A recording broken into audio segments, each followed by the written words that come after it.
اور صرف نبیوں کا نہیں، ان کے ایماندار امتیوں کا بھی ذکر فرمایا۔ اور ایک بڑے احسن پیرائے میں قرآن مجید سورہ آل عمران کی آیت نمبر 146 ہے، اس ایک آیت کریمہ نے اگر مسلمان صاحب ایمان اس ایک آیت پر صحیح دل سے غور کرے تو یہ آیت اس کے اندر ولولہ پیدا کر دیتی ہے، جذبہ پیدا کر دیتی، اسے آگے بڑھنے کے لیے یہ ہتھیار کا کام دیتی ہے، سواری کا کام دیتی ہے، حوصلہ اتنا بڑھاتی ہے کہ بغیر سواری کے انسان سفر کرتا ہے۔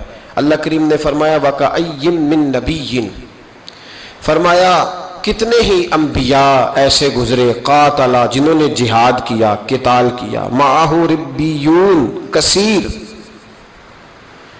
اور وہ اکیلے نہیں تھے، ان کے ساتھ کثیر تعداد میں اللہ والے اور بھی موجود تھے۔ مَعَهُ رِبِّيُّونَ کثیر، ان کے ساتھ اور بھی کثیر تعداد میں اللہ والے تھے۔ ہوا کیا؟ فرمایا فَمَا وَهَنُوا لِمَا أَصَابَهُمْ فِي سَبِيلِ اللَّهِ، جب وہ اللہ کے رستے میں نکلے اور اس رستے میں انہیں کوئی مصیبت آئی تو اس مصیبت پر وہ سست نہیں ہوئے، اس مصیبت پر وہ، آپ سست تو نہیں ہے نا اس وقت ماشاءاللہ، چلے اللہ خیر فرمائے۔ اللہ کریم نے فرمایا اس رستے میں وہ سست نہیں ہوئی، مصیبت آئی لیکن وہ مصیبت انہیں سست نہیں کرتی، تو جب سست نہیں کرتی تو پھر کیا کرتی ہے؟ چست کرتی ہے۔ وہ جب مصیبتیں آئیں تو وہ اور توانا ہو گئے، اور آگے بڑھنے کا جذبہ ان کے اندر آیا۔ فرمایا وہ سست نہیں ہوئے، وما ضعفوا، کمزور بھی نہیں پڑے، ضعف نہیں دکھایا مصیبتوں کے راستے میں، رو کے نہیں دکھایا، پریشان ہو کے نہیں دکھایا، موٹے جسم کو پتلا کر کے نہیں دکھایا اور بڑی پریشانی آ گئی۔ وما استکانوا، اور فرمایا وہ کسی مصیبت کے سامنے دبے بھی نہیں، کہیں انہیں ان کی باتوں میں لفظوں میں کوئی کمزوری نہیں آئی، ایک تو سست نہیں ہوئے، کمزوری نہیں دکھائی، اور تیسرا کسی بھی معاملے میں کبھی دب کے وقت تو یا اللہ تو انہیں جنت دے گا، جہنم سے آزاد کرے گا، ان کی آخرت کے ساتھ کوئی اچھا معاملہ کرے گا، تو اللہ کریم نے ان کا جو صلہ بیان کیا وہ بھی بڑا حسین ہے۔ فرمایا واللہ یحب الصابرین، ان صبر کرنے والوں کو اللہ اپنا محبوب بنا لے گا، یہ اللہ کے محبوب بن جائیں گے۔ ان کی فضیلت یہ ہے چونکہ انہوں نے جہاد کیا ہے اور جہاد کے راستے میں کوئی کمزوری نہیں دکھائی، ضعف نہیں دکھایا۔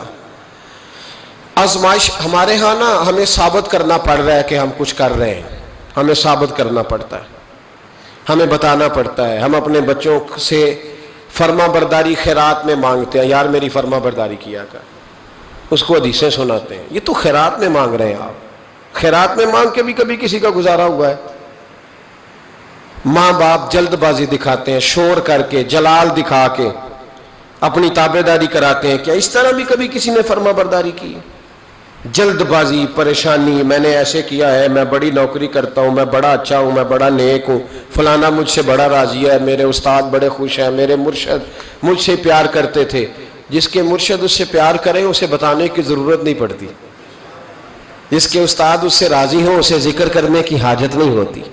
اور بھائی جو بندہ نیک ہو نا، نیک پرہیزگار ہو، محنتی ہو، اپنے منہ سے نہیں بتاتا میں پرہیزگار یا محنتی ہوں، اس کی محنت خود بتاتی ہے کہ اس نے محنت کی ہے۔ مجھے جی 15 20 50 لوگ بڑا جانتے ہیں، کسی سے پوچھ لیں بھئی تو نہ یہ بات کہے، کوئی اور کہے گا تو پھر سمجھ میں یہ کمزوری ہے، یہ ضعف ہے، یہ ہمارے اندر کی وہ کمزوری ہے جو جہاد زندگانی میں ہمیں لوگوں سے پیچھے رکھتی ہے، پھر ہم آگے نہیں بڑھ پاتے۔ اپنا بتانا جسے پڑتا ہے اسے، وہ تو کمزور آدمیوں سے بتانا پڑا ہے کہ میں کچھ ہوں۔ شیخ سعدی فرمایا کرتے تھے جس کو بتانا پڑے نا میں خوشبو ہوں، وہ خوشبو ہوتی نہیں، کیونکہ خوشبو جو ہوتی ہے وہ بتایا نہیں پڑتا، بلکہ جب خوشبو ہوتی ہے تو خوشبو آ ہی جاتی ہے، جب خوشبو ہوتی ہے تو پھر خوشبو آ ہی جاتی ہے۔ اس جہاد زندگانی میں صبر ہونا چاہیے، لیکن اللہ کریم نے کیا فرمایا؟ فرمایا وَلَنَبْلُوَنَّكُمْ، میں ضرور تمہیں آزماؤں گا، میں ضرور تمہیں، نامی کوئی بغیر مشقت نہیں ہوا، 100 بار جب کٹا تب جا کر نگی ہوا، میں ضرور تمہیں آزماؤں گا. کس طرح؟ بشیء من الخوف والجوع ونقص من الاموال والانفس والثمرات. فرمایا میں تمہیں خوف سے آزماؤں گا، میں تمہیں بھوک سے آزماؤں گا، میں تمہیں مالوں جانوں اور پھلوں کی کمی سے آزماؤں گا. پھلوں کی کمی کیا ہے؟ والثمرات کیا ہے؟ اس پر مفسرین نے بڑا کچھ لکھا ہے. کہتے ہیں کہ جو والثمرات ہے نا، پھلوں کی کمی، اس سے ایک مراد تو یہ ہے کہ انسان کے مال میں نقصان ہو جاتا ہے، لیکن ایک مراد اس سے یہ ہے والثمرات سے کہ پھل نتیجے کو کہتے ہیں، پھل رزلٹ کو کہتے ہیں. کہتے ہیں نا مجھے اس کا پھل بڑا ملا ہے، تو پھل سے مراد وہاں سیب نہیں ہوتا، پھل سے مراد وہاں انگور نہیں ہوتا، وہاں پھل سے مراد رزلٹ ہوتا ہے. تو فرمایا والثمرات، میں تمہیں پھلوں کی کمی سے آزماؤں گا. یعنی تم بڑی محنت کرو گے، بالکل صحیح چلو گے، حق پہ ہوگے، لیکن نتیجہ تمہاری مرضی کا نہیں آئے گا.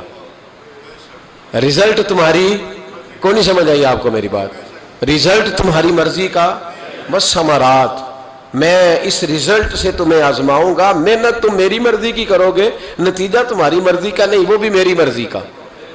رزلٹ بھی جنگ احد میں صحابہ کی جد و جہد میں کوئی شک نہیں تھا، پر نتیجہ اللہ کی مرضی کا نکلا، نتیجہ اللہ کی مرضی کا نکلا. میرے بھائی، میدان کربلا میں امام حسین کے ساتھ خدا تھا. اللہ کرے آپ کو سمجھ آئے میری بات کی. میدان کربلا میں تلواریں یزیدیوں کے ساتھ تھی، حکومت ان کے ساتھ تھی، سارا کچھ ان کے ساتھ تھا، پر رب امام حسین کے ساتھ تھا. اس لیے کہ اللہ کہتا ہے ان اللہ مع الصابرین، میں صبر کرنے والوں کے ساتھ. اللہ امام حسین کے ساتھ تھا، لیکن بظاہر نتیجہ شہادت میں نکلا. وہ ہمارے یہاں نا کچھ بیچارے دوست ہیں جو ہر وقت فرقہ واریت کو ہوا دیتے ہیں، خرابی کرتے ہیں، امت میں تفریق پیدا کرتے ہیں. میرے پاس ایک صاحب آئے، کہنے لگے جناب وہ حضرت علی مشکل کشا ہیں. میں نے کہا نہیں، نیرے مشکل کشا نہیں، حاجت روا بھی ہے، اس لیے کہ مولا کا معنی مددگار ہے. تو کہنے لگے پھر انہوں نے میدان کربلا میں حضرت امام حسین کی مدد کیوں نہیں کی؟ تو میں نے کہا تو یہ بتا کہ میدان کربلا میں اللہ نے ان کی مدد کیوں نہیں کی؟ اللہ نے کیوں نہیں مدد کی؟ اس سوال کا جواب دے. چپ کر گیا. وہ یہاں حضرت سلطان باؤ رحمۃ اللہ علیہ کے عرس پہ نا لوگ گاڑیوں میں جاتے ہیں. چلیں ہمیں بھی بعض طریقوں سے اختلاف ہے، لیکن جو اہل اللہ کی عقیدت میں جاتے ہیں وہ بڑے بہترین لوگ ہیں. تو وہ گاڑی جا رہی تھی، ایکسیڈنٹ ہو گیا، کچھ لوگ فوت ہو گئے، کچھ زخمی ہو گئے. تو ایک صاحب دوڑے دوڑے آئے، کہنے لگے جی وہ فلاں جگہ ایک مولوی صاحب کہہ رہے تھے کہ دیکھو جی پھر بابے نے بچایا کیوں نہیں. تو میں نے کہا میں ایک سال حج کرنے گیا تھا تو 750 آدمی فوت ہو گیا تھا، اللہ نے بچایا کیوں نہیں؟ وہاں گئے تھے، احرام باندھے تھے، فوت ہو گئے، اللہ نے بچایا کیوں نہیں؟ سمجھ آ رہی ہے میری بات کی؟ کیوں لوگ ایسی کمزور باتیں کرتے ہیں؟ بابا جی نے بچایا کیوں نہیں؟ او خدا کے بندے یاد رکھو اور سمجھو، میرے نبی پاک علیہ السلام نے فرمایا جو حج عمرے کے رستے میں فوت ہو جائے روزانہ اس کے لیے حج اور عمرے کا ثواب لکھا جائے گا. تو اگر اسے بچا لیا جاتا تو ثواب کیسے لکھا جاتا؟ یہ حکمت ہے. امام حسین صرف شہید نہیں، سید الشہداء ہے. خالی شہید نہیں، سید الشہداء ہے. تو بتاؤ نا بھلا، اگر حضرت علی ان کی مدد کرتے، اللہ ان کی وہاں اس انداز میں مدد کرتا جو ہمارا خیال ہے، تو پھر یہ سید الشہداء کا درجہ انہیں کیسے ملتا؟ تو کمزوری، لوگ کمزور باتیں کرتے. یاد رکھو اعلیٰ درجات کے لیے اللہ آزماتا ہے، پھر اعلیٰ درجے دیتا ہے. فرمایا میں آزماؤں گا وَلَنَبْلُوَنَّكُمْ بِشَيْءٍ مِّنَ الْخَوْفِ وَالْجُوعِ وَنَقْصٍ مِّنَ الْأَمْوَالِ وَالْأَنفُسِ وَالثَّمَرَاتِ. تو جب لوگ اس میں کامیاب ہوں گے تو پھر کیا ملے گا؟ فرمایا وَبَشِّرِ الصَّابِرِينَ، خوشخبری میں بھی دے سکتا ہوں، خوشخبری میری طرف سے ہی ہے، پر میں خود نہیں دوں گا، میں اپنے محبوب سے کہوں گا محبوب تو انہیں خوشخبری دے دے. پھر محبوب کی زبان سے خوشخبری. جہاد زندگانی میں آزمائشوں کا مقابلہ کرنے کے لیے تیار رہیں. ہم تو جلد باز سے لوگ ہیں، جلدی سے. وہ کہتے ہیں جی میرے ابا جی نا وہ اب جلد باز ہیں، پنجابی کہتے ہیں کالے پہ جاندے نے. تو ابا جی جلد باز ہیں تو بچے نے نہیں جلد باز ہونا. بتائیں ابا بھی جلد باز اور بیٹا بھی، پھر کیا بنے گا روزانہ؟ بولے پھر گھر کے اندر سے روز چیخنے کی آوازیں آئیں گی. دونوں جلد باز ہو جائیں تو کیسے بات آگے چلے گی؟ میاں صاحب بھی جذباتی تو بیوی بھی جذباتی، تو رزلٹ بھائی یہ کس طرح کی بات ہے کہ ابا جی بچے جی چھوٹا بچہ ہے جی، اسے نہیں اب پتا، اسے نہیں پتا جی یہ جذباتی ہے، یہ جلد باز ہے، جوان ہو گیا کہتا گرم خون ہے جی اس لیے جلد باز ہے، بوڑھا ہو گیا اب اعصاب کمزور ہو گئے جلد باز ہے، تو سیاںا کس عمر میں ہونا تھا؟ بولے سیانے ہونے کی کون سی عمر ہے؟ باشعور ہونے کی، ٹھنڈے ہونے کی، وہ تو جذباتی ہے نا جی، جوان خون ہے، تو ٹھنڈا خون کس عمر میں ہوتا ہے؟ تو یہ ایسی مبہم باتیں ہیں جنہوں نے ہماری زندگی ہمارے حق میں تنگ کر دی۔ ہم نے اپنے چھوٹے سے جذباتی پن پہ کنٹرول نہیں کیا، رشتے توڑ دیے ہم نے، ذرا صبر نہیں ہوا، ذرا استقامت نہیں ہوئی، کوئی کام نہیں، جھوٹ کے سہارے زندہ رہے، دھوکے کے سہارے زندہ رہے، اپنے آپ کو بھی مصیبت میں رکھا، ساتھ والوں کو بھی مصیبت میں رکھا۔ صبر اور استقامت زندگی کا حسن ہے۔ اللہ نے قرآن میں اللہ والوں کی دعا بیان کی، فرمایا میرے بندے مجھ سے دعا مانگتے ہیں، کیا ربنا افرغ علینا صبرا وثبت اقدامنا، وہ دعا مانگتے ہیں کہ یا اللہ ہم پہ صبر انڈیل دے اور ہمارے قدموں کو ثابت قدمی عطا فرما۔ وہ صبر اور استقامت کی دعا مانگتے ہیں، زندگی میں حوصلہ پیدا کریں، جدوجہد کا مزاج بنائیں، مشکلات سے ٹکرانے کا مزاج بنائیں، مشکلات سے لڑنے کا مزاج بنائیں، انسانوں سے نہیں لڑیں، مشکل وقت آئے تو اسے کاٹ جائیں۔ ہمارے ہاں غربت آتی ہے تو غربت سب سے پہلے جھگڑا لے کے آتی ہے، چاہیے تھا نا کہ گھر میں غربت آ گئی تو سارے لوگ دلیری سے اسے کاٹ جاتے، سارے ایک دوسرے کے خلاف ہے، تیری وجہ سے ایسے ہوا ہے، تیری وجہ سے ایسے، بھئی یہ تو حوصلے کے ساتھ کاٹنے والا ٹائم، اسی کو جھگڑے کی نظر کر دیا، پھر ایک دوسرے سے پیار کب کرنا ہے، محبت کب کرنی ہے؟ اگر آپ نے بیوی کو پیسے دے کے ہی اور بچوں کو دولت دے کے ہی انہیں ہم نوا بنانا ہے تو یہ تو آپ کسی غیر کو بھی دے دو تو وہ بھی نعرے لگانے لگ جاتا ہے۔ ان سے پھر دلچسپی کس بات کی ہوئی، ان کے ساتھ پھر پیار کس معاملے کا ہوا؟ میرے عزیزو، ہمت، حوصلہ، کتنے خوبصورت لفظ ہے حدیث پاک کے۔ آپ یقین کریں ہم اپنے نبی پاک کے ایک فرمان کو زندگی میں اپنے گرہ سے باندھ لیں تو وہی ہمارے لیے بڑا کافی ہے۔ ایک فرمان مشکات میں نبی پاک کا، اللہ کے رسول صلی اللہ علیہ وسلم نے فرمایا جب اللہ کا ارادہ بن جاتا ہے نا کسی بندے کو بڑا درجہ دینے کا، اللہ کا جب ارادہ بنتا ہے اس بندے کے پاس عمل کوئی نہیں ہوتا بڑا بننے کے لیے، بس اللہ کا ارادہ بن گیا کہ وہ بڑا بن جائے، اس کا مطلب ہوا رب بڑا ہی مہربانی فرمانے والا ہے۔ فرمایا محبوب کریم علیہ السلام نے کہ بندے کے پاس عمل ایسا کوئی نہیں، کردار میں، گفتار میں نیکی ایسی نہیں جس کے سبب سے اسے بڑا بنایا جائے، اب اللہ کا ارادہ ہو گیا اسے رتبہ دینا ہے تو محبوب فرماتے ہیں پھر اللہ اسے آزمائشوں میں مبتلا کرتا ہے، پھر اللہ اسے کوئی مشکل مرحلے سے گزارتا ہے، چونکہ عمل ایسا نہیں تھا کہ وہ بڑا ہو سکے، اس ایک مشکل کے سبب سے پھر اللہ اسے رتبہ عطا کر دیتا ہے، پھر اللہ اسے بلندی عطا کرتا ہے۔ ہمارے رتبے بلند ہو رہے، آپ کو پتہ ہے جتنا جہاز اونچا چڑھتا ہے اتنی ہوا تیز ہوتی ہے، مخالف ہوا تیز ہو تو جہاز تیز چل سکتا ہے، اگر ہوا تیز نہ ہو مخالف سمت کی تو جہاز تیز،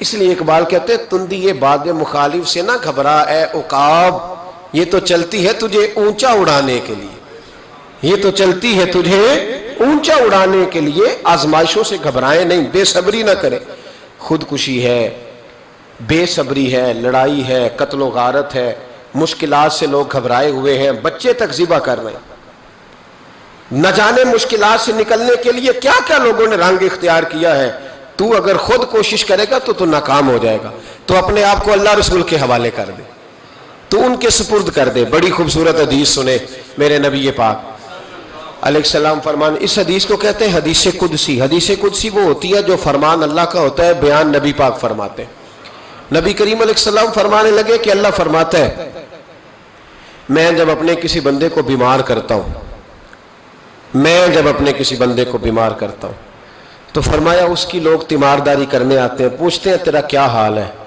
تو نبی کریم فرمانے لگے اگر وہ لوگوں کے سامنے میری شکایت نہ کرے، میری شکایت نہ کرے اور میرا شکوہ نہ کرے، کچھ لوگ شکوہ کرتے ہیں نا، کہتے ہیں دیکھو جی مجھے بیمار کر دیا ہے، میں کتنا بیمار ہوں، فرمایا اگر وہ عیادت کرنے والوں کے سامنے میری شکایت نہ کرے تو میں اس کے خون سے بہتر خون اسے عطا کر دیتا ہوں اور اس کے گوشت سے بہتر گوشت اسے عطا کرتا ہوں، اور فرمایا جب وہ قیامت کے دن آئے گا تو میں اسے بغیر حساب کتاب جنت عطا کر دوں گا۔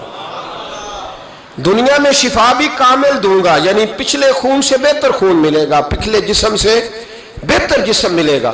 ہمارے ہاں شکایات کا دروازہ کھل جاتا ہے، دیکھو جی میں نے تو کوئی گناہ ہی نہیں کیا، میں کیسے بیمار ہو گیا، میں نے تو کوئی ظلم نہیں کیا، میں کیسے بیمار ہو گیا۔ او بھائی رب تیرے درجات بلند فرمانا چاہ رہا ہے، اللہ تبارک و تعالیٰ تجھے بلندیاں دینا چاہ رہا ہے، اور تو یہاں کمزور پڑ گیا ہے۔ تمام انبیاء کرام کی زندگی میں آزمائش، تمام صحابہ کی زندگی میں آزمائش، اہل بیت سارے آزمائش سے گزرے، اولیاء اللہ سارے آزمائش سے گزرے۔ جو آدمی چاہتا ہے نا کہ میں بڑے سکون میں رہوں اور میں کوئی درجہ بھی پا جاؤں، یہ کام اتنا آسان ہے۔ ہم سارے محبوب بن کے جینا چاہتے ہیں، میں محبوب ہوں جی، میں لاڈلا ہوں جی، سارے لاڈلے، سارے لاڈلے۔ لاڈلا وہ نہیں ہوتا جو فرنٹ سیٹ پہ بیٹھا ہوتا ہے، لاڈلا وہ ہوتا ہے جو جھاڑو دے رہا ہوتا ہے، لاڈلا وہ ہوتا ہے جو لنگر کھانے میں تپ رہا ہوتا ہے، روٹیاں پکا رہا ہوتا ہے، وہ لاڈلا ہوتا ہے۔ جو اچھا دستار پہن کے اور اچھی ویسٹ کوٹ پا کے فرنٹ سیٹ پہ آتے ہیں نا، تصویریں جس کی زیادہ آتی ہیں، وہ لاڈلا اس لیے کہ وہ تو پکی پکائی پہ آیا ہے، پکی پکائی پہ آیا ہے۔ خواجہ باقی باللہ رحمت اللہ تعالیٰ علیہ کے دائیں بائیں بڑے لوگ رہتے تھے، لیکن باقی باللہ رحمت اللہ علیہ کچھ دینے لگے نا، جب تو اپنے باورچی کو بلایا روٹیاں پکانے والے، کہنے لگے میرا کچھ دینے کا پروگرام بن گیا، بتا تجھے کیا دوں۔ کس کو؟ بول کے بتائے کیسی یہ تو تیہ خان سامنے کی جی، باورچی کی۔ لیکن وہ بھائی جو تیرے لیے دھوپ میں جلتا ہے اس کا بڑا درجہ ہوتا ہے۔ کہانیاں جو لوگ سناتے ہیں نا وہ کہانیوں والے رہ جاتے ہیں، جو درجات والے ہوتے ہیں وہ محنت کر رہے ہوتے ہیں، کسی کونے میں بیٹھے ہوتے ہیں، ان کی تصویریں اکثر نہیں آتی، ان کی تصویریں نہیں آتی، جو کہ پیچھے ہوتے ہیں، وہ کام میں لگے ہوتے ہیں، ان کی فوٹو کیسے آئے گی؟ حضرت باقی باللہ باورچی کو بلا کے کہنے لگے تو نے ساری زندگی میرے لیے چولہے کے آگے گزار دی۔ لوگ روٹی کھاتے رہے، کہتے رہے جی میرے حضرت صاحب بڑے میرے اوپر مہربان ہے، میں گیا ہوں تو لنگر بڑا شاندار کھلایا ہے، لیکن تو ساری زندگی تندور پہ رہا، ساری گرمیاں تیرا پسینہ خشک نہیں ہو سکا، تجھے دینا ہے، تو بتا تو کیا لے گا؟ تو بڑا سیانہ تھا وہ باورچی، کہنے لگا بابا دولت کی تو ضرورت ہی کوئی نہیں، اس لیے کہ یہاں فقر اور فاقہ اور دولت کا جو میں نے رنگ دیکھا ہے وہ سمجھ گیا ہوں کہ اللہ کی نظر میں دولت کی ضرورت حاجت نہیں، کوئی قدر نہیں، یہ نہیں چاہیے۔ فرمایا کوئی عہدہ، کہنے لگا حضور اس سے بڑا بھی کوئی عہدہ ہوگا کہ آپ نے بلا کے سامنے بٹھا لیا ہے، چھوڑے۔ فرمایا چل کچھ تو کہنا، کہنے لگا بابا اگر کچھ کرنا ہی ہے تو مجھے اپنی طرح کا بنا دے، اپنی طرح کا بنا دو، چلو تو من شدی من تو شدم، اپنی طرح کا بناؤ، بات ختم ہو جائے۔ حضرت باقی باللہ کہنے لگے اٹھ، پھر اٹھ کے کھڑا ہوا، سینے سے لگایا، کہا مولا اس کی خواہش پوری کر دے۔ کہتے ہیں جب وہ پیچھے ہٹا نا تو سمجھ نہیں آتی تھی باورچی کون ہے اور باقی باللہ کون ہے۔ تیری تصویر میں وہ رنگ بھرے ہیں میں نے، لوگ دیکھیں گے تجھے اور پہچانیں گے مجھے۔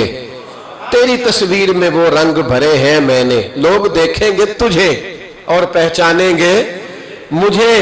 وہ لوگ آئے تو اب پہچاننے مشکل ہو گیا، یہ باقی باللہ ہیں یہ باقی باللہ ہے، یہ حضرت ہیں یہ حضرت ہے۔ تو حضرت باقی باللہ مسکرائے، اس سے باورچی سے کہنے لگے اب دنیا میں باقی باللہ تو ایک ہی رہ سکتا ہے نا، دو تو رہ نہیں سکتے، کیونکہ باقی باللہ اللہ نے پیدا ہی ایک کیا ہے، تو اب بن گئے ہیں دو۔ اب تو بتا تیرا کیا خیال ہے؟ کہنے لگا حضور میرا خیال اب کچھ بھی نہیں، میری خواہشہ پوری ہو گئی ہے، اب میرا خیال ہے اب میں تکمیل تک آ گیا ہوں، اب مزید اس سے آگے بھی کوئی خواہش کروں تو میری کمزوری ہے، اس سے آگے بھی کوئی خواہشیں ختم ہو گئی۔ حضرت باقی باللہ نے اس کی طرف دیکھا، انہوں نے آپ کی طرف دیکھا، اس نے کلمہ پڑھا اور اس کی روح پرواز کر گئی۔ لوگوں نے کہا حضور یہ کیا ہے؟ فرمایا یہ ہے کہ میری طرح کا بننے کے لیے اسے جان دینی پڑی ہے، جان دینی پڑی ہے۔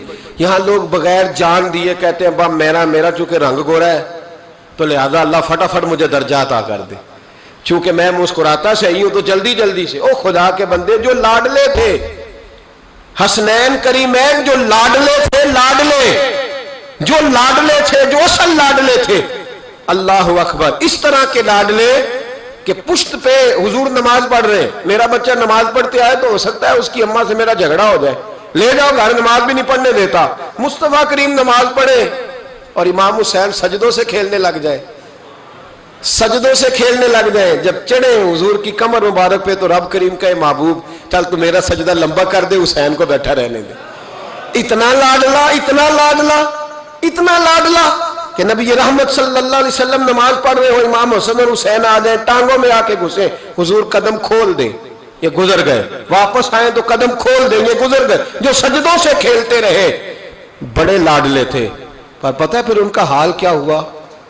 جس گردن کو مصطفیٰ کریم نے چوما، اور حضرت ابو ہریرہ رضی اللہ تعالیٰ عنہ فرماتے قسم اللہ کی عزت کی، جس طرح پہلی کھجور پہلا پھل پکتا تھا تو پہلا گھر میں پھل آتا تھا تو باغ کا مالک کھجور چوستا تھا، پہلا پھل آیا، بڑا مزہ آیا، فرماتے اس طرح میں نے نبی پاک کو امام حسین کی زبان چوستے دیکھا، اس انداز میں لاڈ۔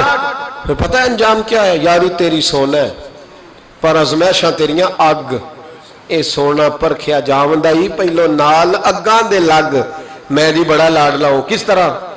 کیا آزمائش آئی زندگی میں؟ کس طرح؟ اللہ نے قانون والا نبلونکم، میں ضرور آزماؤں گا۔ تو ابھی تک آزمایا ہی نہیں گیا بھائی، دھیان کر، کچا ہی رہ گیا تو، توجہ کر، ابھی تیرے اوپر کوئی آزمائش نہیں آئی۔ یہ آزمائش حضرت آدم سے شروع ہوئی، مصطفیٰ کریم فرمانے لگے میں سب سے لاڈلا ہوں، سب سے زیادہ آزمائش مجھ پہ آئی۔ جناب صدیق اکبر کے گلے میں پٹکا ڈال کے انہیں گھسیٹا گیا، حضرت عمر کو روڑے مارے گئے، جناب عثمان غنی کے ارد گرد چٹائی باندھ کے ان کا چچا دھواں دیتا تھا، حضرت علی نے خیبر میں کتنے زخم کھائے، خندق میں کتنا دھواں ان پر پڑا، کتنی ریت جنگوں میں آئی، امام حسن کو زہر دیا گیا۔ سیدہ فاطمہ رضی اللہ تعالیٰ عنہ کہتی ہیں جب بھی دیکھے دکھ ہی دیکھے، جو بڑے پیارے تھے وہ تو دکھوں میں رہے، تو کس طرح کا پیارا ہے؟ ایک روایت میرا دل ہے، وہ میرا عنوان نہیں تھا، میرا ذہن نہیں تھا، آ گئی پر بیان۔ ایک صحابی تھے، نے گھر آ کے اپنی بیوی کو بتایا کہ نبی پاک علیہ السلام فرمانے لگے آج حضور نے فرمایا ہے کہ جس سے اللہ پیار کرتا ہے اسے آزمائشوں میں ڈالتا ہے۔ بی بی خاموش ہو گئی، سن لیا۔ اگلی صبح رات شوہر نے پانی مانگا تو ساری رات پانی لے کے کھڑی رہی۔ سویرے شوہر کہنے لگا بڑا راضی ہوں، کچھ مانگ لے، کہنے لگی آپ میرے ساتھ علیحدگی اختیار کر لیں، نہیں رہنا چاہتی آپ کے ساتھ، طلاق دے دیں مجھے۔ کیسی تو بات کر رہی ہے؟ کہ آپ نے وعدہ کیا دوں گی، آپ دیں گے، آپ مجھے علیحدہ کر دیں۔ بڑے پریشان ہوئے، اتنی فرما بردار عورت کو کیسے چھوڑ دوں؟ کہنے لگے چل حضور کے پاس چلتے ہیں، وہاں فیصلہ کراتے ہیں۔ دونوں اٹھے نبی کریم کی بارگاہ کی طرف، رستے میں صحابی کا ٹھوکر لگی، پیر کی گھٹنا زمین پہ لگا، پھٹ گیا، کئی جگہ سے خون نکلا۔ بی بی کہنے لگی چل واپس گھر چلے، میں نے نہیں طلاق لینی۔ کہنے لگے تو بڑی بیوقوف ہے، میرا گھٹنا ٹوٹ گیا، اتنا میں پریشان، آپ تو کہتی ہے نہیں لینی، کیا مسئلہ، چل واپس، اب میں حضور کے پاس لے جاؤں گا۔ تو بڑی نادان ہے، پہلے کہہ رہی تھی طلاق لینی بغیر وجہ کے، رب کہتی ہے نہیں لینی۔ تو وہ خاتون کہنے لگی آپ نے گھر آ کے بتایا تھا نا کہ جس سے اللہ پیار کرتا ہے اس پہ مصیبتیں آتی ہیں، تو میں جب سے آپ کے گھر آئی تھی کوئی مشکل بھی نہیں آئی تھی، تو رات میں سوچنے لگی کہ اس پر تو کوئی مشکل ہی نہیں آئی، لگتا ہے اللہ اس سے پیار ہی نہیں کرتا، اس لیے میں نے آپ سے طلاق لینے کا ارادہ کیا تھا۔ اب مشکل آ گئی ہے، اب خون نکل آیا ہے، اب مجھے سمجھ آ گیا رب آپ سے بھی پیار کرتا ہے، اب چلو گھر چلیں۔ اب آپ کے او بھائی، یہ جو بالکل ہم نا لاڈلے بن گئے، اور بلا وجہ کے لاڈلے، مفت کے لاڈلے، کوئی مطلب نہیں، کوئی لینا دینا نہیں۔ بہت سارے ایسے لوگ آتے ہیں جو آ کے دکھاتے ہیں کہ میں لاڈلا ہوں، تو ان کے لاڈ دیکھ لیے جاتے ہیں۔ او بھائی لاڈلے نہ بنے زندگی میں، اللہ رسول کی نظر میں محنت کرنے والے، جہاد زندگانی میں صبر والے، استقامت والے بنے۔ اللہ کے جتنے بندے تھے وہ صبر والے تھے، استقامت والے تھے، میدان میں رہنے والے، جد و جہد والے۔ حضرت ابو جندل، سنو کس طرح کی آزمائشیں۔ حضرت ابو جندل بن سہیل حضور کے صحابی ہیں، نبی پاک مدینے آ گئے، وہ مکے رہ گئے، والد نے اور بھائیوں نے کہا کلمہ چھوڑ دے ورنہ ماریں گے۔ ہمیں تو مفت میں کلمہ ملا ہے، بالکل فری، نمازیں بالکل فری، ہر چیز مفت میں، اس لیے لوگ کہتے ہیں ابھی ٹائم نہیں ملے گا تو پڑھوں گا۔ انہوں نے محنت کر کے لی تھی نا، تو نماز چھوٹ جاتی تھی تو چیخیں بھی نکل جاتی تھی، کیونکہ دین محنت کر کے لیا تھا، قدر تھی۔ حضرت ابو جندل بن سہیل کلمہ پڑھا، والد نے کیا کیا، انہوں نے پکڑ کے باندھ دیا زنجیروں سے، اور آپ فرماتے ہیں کہ مجھے کہتے تھے چھوڑ، میں نہیں چھوڑتا تھا، میرے ہاتھ جب باندھ دیے تو میرا باپ اور میرے بھائی بندھے ہوئے ہاتھوں پہ ڈنڈے برساتے تھے، چھوڑے گا کہ نہیں کلمہ؟ آپ فرماتے میں نے کہا میں نہیں چھوڑوں گا۔ کہتے میرے کان میں کسی نے آ کے خبر دی کہ نبی پاک حدیبیہ تک آ گئے، 1500 صحابہ کو لے کے نبی پاک آ گئے عمرہ کرنے، فرماتے ہیں میں اب میں نے کہا میری بات بن گئی، میرے کریم پہنچ گئے، میرے وارث آ گئے، اب مسئلہ حل ہو گیا۔ ادھر نبی پاک صلی اللہ علیہ وسلم کے ساتھ صلح نامہ لکھ رہے ہیں کفار۔ اس صلح میں شرط طے ہو گئی کہ مکے سے اگر کوئی مسلمان مدینے جائے گا تو نبی پاک واپس کریں گے، رکھیں گے نہیں۔ وہ کہہ رہے ہیں کہ میں سمجھ گیا کہ حالات صحیح ہو گئے، یہاں حضور نے شرط طے کر لی کہ کوئی واپس آئے گا تو رکھیں گے نہیں۔ میرے حبیب کریم علیہ الصلوۃ والسلام جب یہ کہا نا شرط طے ہو گئی تو جناب ابو جندل کہتے ہیں کسی طریقے سے میں گھر کی الماری توڑ کے باہر نکلا، زنجیریں نہ مجھ سے ٹوٹیں، زنجیروں سمیت میں آیا۔ حضرت علی شیر خدا کہتے ہیں وہ شخص دوڑتا آ رہا تھا تو جس رستے وہ آیا سارا وہ رستہ خون سے بھرا ہوا تھا۔ کہتے ہیں خون سے لتھڑے ہوئے حضرت ابو جندل پہنچے، آ کے حضور کے سامنے کھڑے ہوئے، اور جب ان کا چہرہ دیکھا تو محبوب کی آنکھوں میں آنسو آ گئے، ہاتھ بندھے ہوئے دکھائے، کہا محبوبہ یہ ہتھکڑیاں دیکھو، یہ میرے پیروں میں زنجیریں دیکھو، زخم پہ زخم کھا کے جی، خون جگر کے گھونٹ پی، آہ نہ کر لبوں کو سی، یہ عشق ہے کوئی دل لگی نہیں، حضور یہ میرا حال ہے۔ آقا مجھے لے جائے ساتھ، میں غیروں کا کیا گلہ کروں، میرا تو ابا مجھے مارتا ہے، میرے بھائی مارتے ہیں، مہربانی کرے۔ حضور سید عالم علیہ السلام ابھی بات کرنے لگے تھے کہ ابو سفیان بولے، کہنے لگے آپ کی اور ہماری شرط طے ہو گئی ہے، آپ نہیں لے کے جا سکتے۔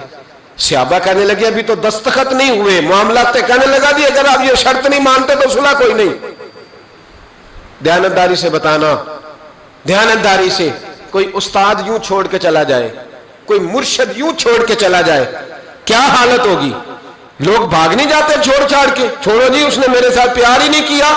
یہاں تو آپ ایک ٹائم نہ کسی کو دے تو وہ ناراض ہو جاتا ہے، کہتا ہے میری مانی نہیں، چھٹی۔ حضرت ابو جندل رضی اللہ تعالیٰ عنہ خون بہ رہا ہے، ہاتھوں میں بیڑیاں، زنجیریں، میرے کریم رسول علیہ السلام کہنے لگے ابو جندل ابھی تیری آزمائش ختم نہیں ہوئی، ابھی تو نے واپس جانا ہے، اس قید کو تھوڑا سا اور تو نے سہنا ہے، برداشت کرنا ہے، فکر نہ کرنا، جلدی تیری مشکل حل ہو جائے گی، فکر نہ کرنا۔ باپ ہنسنے لگا، ادھر دیکھو گریبان سے پکڑ کے کھینچ کے کہنے لگا ان کے ساتھ جانا چاہ رہا تھا تو یہ تجھے لینے آئیں گے؟ حضرت ابو جندل نے باپ کا چہرہ دیکھا، کہنے لگا ابا تو جو مرضی کہے، میرے رسول جو فیصلہ بھی کرتے حق اور سچ ہی کرتے، انہوں نے جو میرے حق میں بہتر سمجھا وہ میرے لیے۔ بات نہ کروں خواجہ غلام فرید کی، حضرت خواجہ کیا کہتے ہیں؟ کہتے ہیں اے تن میرا کنگی ہو گئے، اے تن میرا کنگی ہو، میں زلف سجن دی واواں، پوش میرے دی جتی بن جائے، تے یار دی قدمی آواں، مارو مارو مینو مار مکا، مارو۔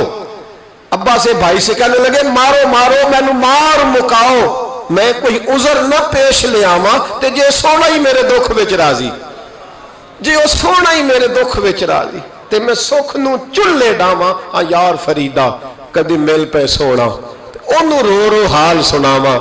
حضرت خواجہ یار محمد رحمت اللہ علیہ کہنے لگے کبھی وہ مل جائے اسے دکھڑا سناؤں گا۔ اور بڑے خوبصورت لفظ لکھے ہیں راویوں نے، کہتے ہیں حضرت ابو جندل اپنے والد سے کہنے لگے اب اس طرح کر میری زنجیریں کھول دے، اب میری بیڑیاں کھول دے، اب میں بھاگوں گا نہیں، اس لیے کہ پہلے میں تیرا قیدی تھا، میں نبی پاک کے حکم کا قیدی ہوں، اب جب تک حکم نہیں آئے گا میں جانے نہیں لگا، تو کھول دے اور جتنا دل کرے ظلم کر، میں تو مجھے کہہ دے اس کمرے میں قید رہنے میں نکلوں گا نہیں، اس لیے کہ اب میں مصطفیٰ کے محبوب کا قیدی ہوں، اب تھوڑی نکلوں گا۔ قید ہو گئے، تھوڑا ہی وقت گزرا کہ اللہ نے فتح مکہ عطا فرما دی۔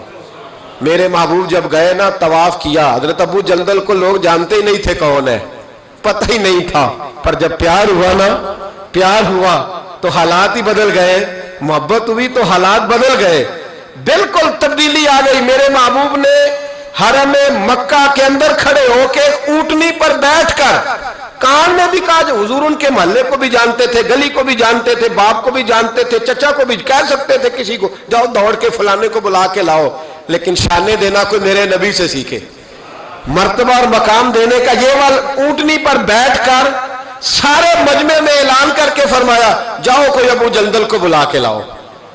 زور سے حضرت ابو جندل کی عظمت واضح ہو گئی، وہ تشریف لائے، سامنے کھڑے ہوئے تو نبی کریم فرمانے لگے تجھے کہا تھا نا تیری مشکل تھوڑی رہ گئی ہے، تجھے کہا تھا نا تھوڑی رہے. حضرت ابو جندل فرمانے لگے وہ جو تکلیف حدیبیہ میں ہوئی تھی نا وہ مجھے دوبارہ کبھی یاد ہی نہیں آئی, لیکن یہ جو حضور نے میرے لیے حرم میں جملے کہے نا, فرماتے جب میں یاد کرتا ہوں تو مجھے یوں لگتا ہے میری روح پرواز کر رہی ہے, مجھے یوں لگتا ہے خدا کے عرش کے قریب سے ہو کیا. بھائیو جب مشکل آتی ہے صبر اور استقامت ہونا پھر انسان بڑے مرتبے پاتا ہے, پھر وہ آگے سفر.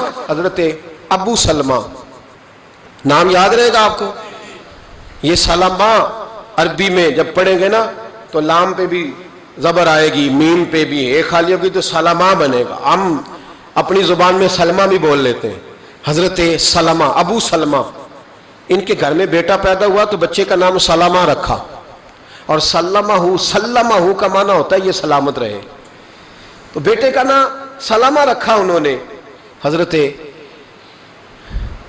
سلمہ اتنے پیارے تھے, خوبصورت تھے کہ باپ نے اپنا نام ہی چھوڑ دیا اور اپنے آپ کو ابو سلمہ کہلانا پسند کیا. بیٹے یہ کنیت مشہور ہو جاتی. ماں اتنا پیار کرنے لگی بیٹے سے کہ ماں کا نام ام سلمہ مشہور ہو گیا. اتنے پیارے بیٹے تھے کہ مکے کی عورتیں روز آتی, کوئی بی بی آ کہتی ذرا تھوڑی دیر بچہ دینا, میں گھر نہ لے جاؤں. ایک اور بی بی آ گئی, تھوڑی دیر میں نہ کھلا لوں. بچیاں محلے کی عورتیں بڑا پیار کرتی.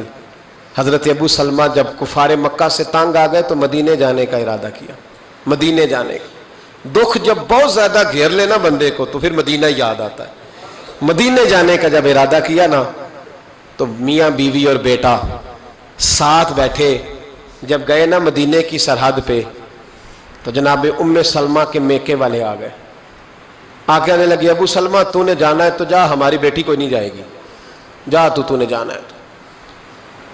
بنو مغیرہ میں ان کی شادی ہوئی تھی, بنو مغیرہ کے سارے لوگ آ گئے, ہم نہیں جانے دیں گے. وہ جناب ام سلمہ کو لے گئے. ماں ادھر چلی گئی, پیچھے سے جناب ابو سلمہ کے بھائی, ان کے رشتہ دار, ان کے ماں باپ سارے آ گئے. کہنے لگے, ان کا والد کہنے لگا ابو سلمہ تو نے جانا ہے تو جا, یہ بچہ ہماری نسل ہے, میرا پوتا نہیں جائے گا, ان کو نہیں جانے دوں گا. رشتہ دار جمع ہو گئے, یہ نہیں جائے گا. حضرت ابو سلمہ بچہ اپنی طرف کھینچتے, ان کا قبیلہ اپنی طرف کھینچتا. اسی حالت میں بچے کا بازو اتر گیا, بچہ چیخے مار کے رونے لگا. ذرا سننا اور ذرا سوچنا, میں کہا کرتا ہوں جسمانی تکلیف سہی جاتی ہے, یہ جو ذہنی تکلیف ہوتی ہے نا اذیت, یہ بڑی مشکل ہوتی ہے. لیکن صحابہ نے جہاد زندگانی میں ذہنی آزمائشوں کو سہا, تکالیف برداشت کی. بچہ ان کے میکے والے لے گئے, بیوی سسرال والے لے گئے.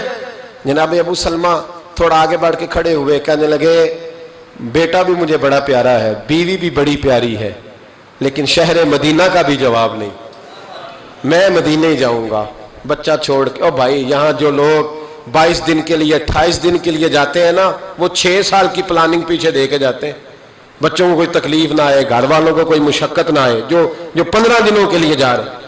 لیکن بچہ رہ گیا, بیوی رہ گئی, جناب ابو سلمہ مدینے چلے گئے. ماں کہیں ہے, بیٹا بتاؤ کتنی تکلیف ہے, کتنی اذیت ہے, کتنی آزمائش ہے. حضرت ابو سلمہ مدینے چلے گئے.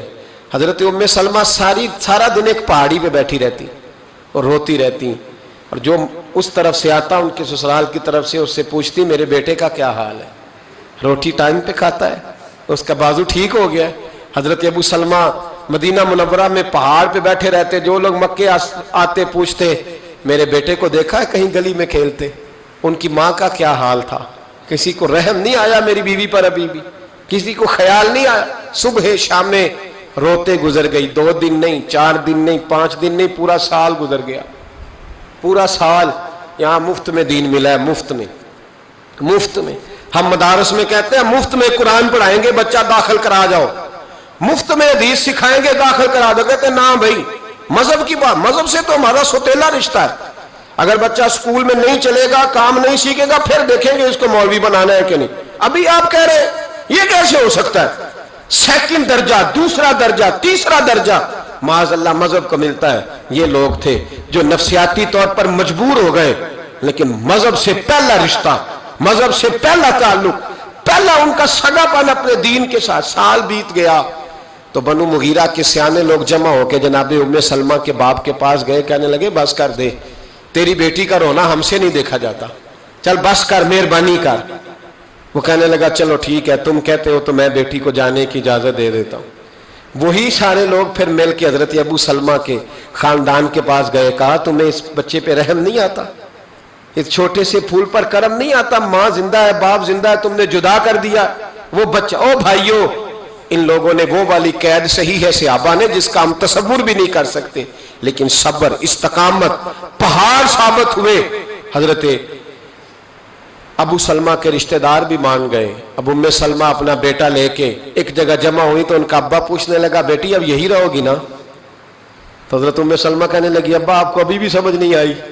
جس مدینے کے لیے سال پورا تکلیفیں صحیح ہیں، اس کو چھوڑ کے میں یہاں رہوں گی؟ کا ایک گھوڑے کا بندوبست کر دو، مجھے اور میرے بیٹے کو گھوڑے پہ تم بٹھا دو اور مدینے میرا اللہ مجھے پہنچا دے گا، بٹھا دو میں پہنچ جاؤں گی۔ بھائیو، اس انداز میں ان کی ملاقات ہوئی۔